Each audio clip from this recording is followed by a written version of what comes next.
Welcome my channel শ্রেষ্ঠাস wonder world.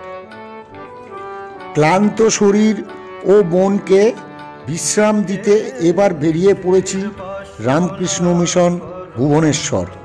শহরের কাছে পিঠে অথচ কোলাহল থেকে দূর এই শান্ত নিরিবিলি জায়গায় কয়েকদিনের জন্য মনের শান্তি পেতে মিশনে এসেছি। এই মিশনের প্রতিষ্ঠাতা স্বামী ব্রহ্মানন্দ মহারাজ।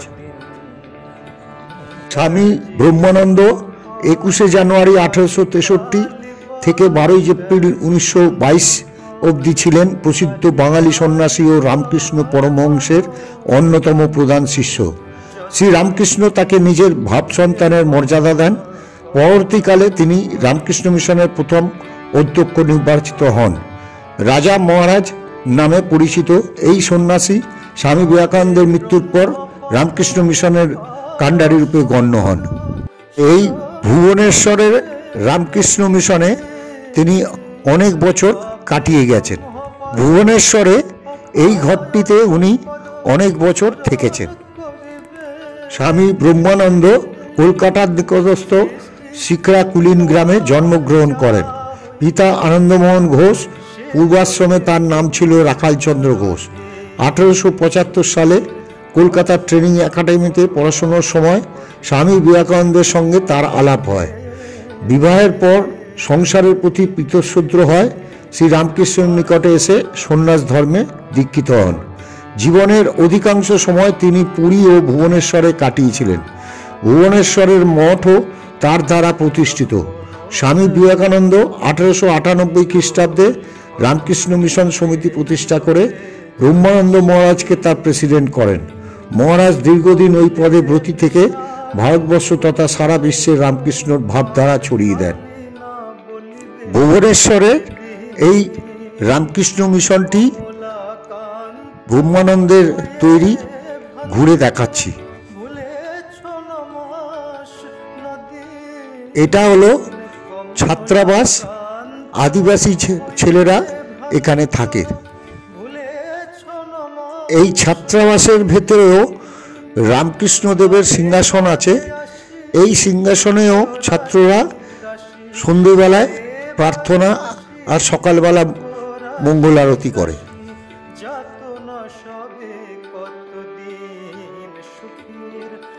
এটি হচ্ছে মেন মন্দির। নিচে স্বামী ব্রহ্মানন্দের ঘর আর ওপরে রামকৃষ্ণদেবের মন্দির।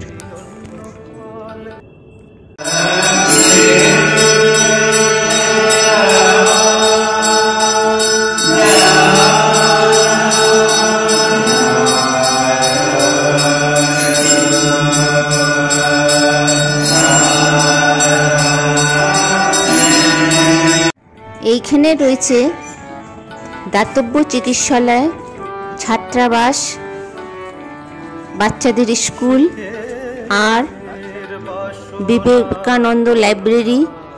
এছাড়া রয়েছে গৌশালা। এখন আমরা যেদিকে যাচ্ছি এই রাস্তাটি যাচ্ছে গেস্ট হাউসের দিকে।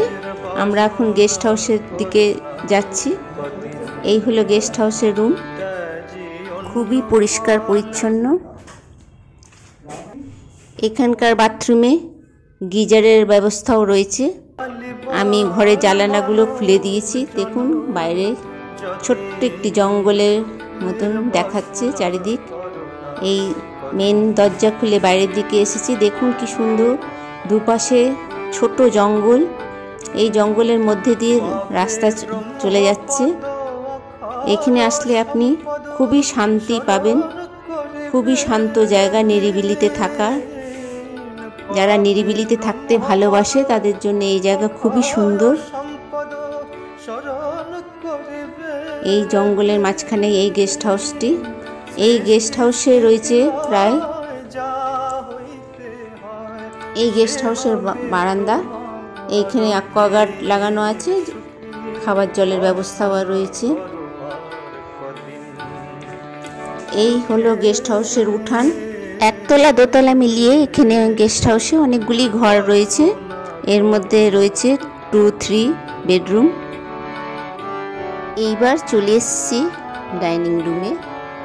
এই ডাইনিং হলে অতিথিদের খাওয়ানো হয়। প্রথমেই ঠাকুরের ভোগ দিয়ে থালা সাজিয়ে দেওয়া হয়, থাকে ঠাকুরের ভোগ প্রসাদ ও ফল। তারপরে মন্ত্র উচ্চারণ করে সবাই খাওয়া শুরু করে। প্রথমেই ভাত, ডাল,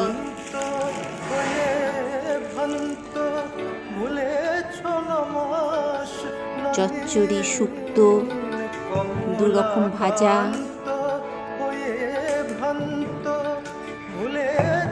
আজকের মেনুতে চচ্চড়ি, সিমের তরকারি আর পনির। পনিরটা রোজই থাকে।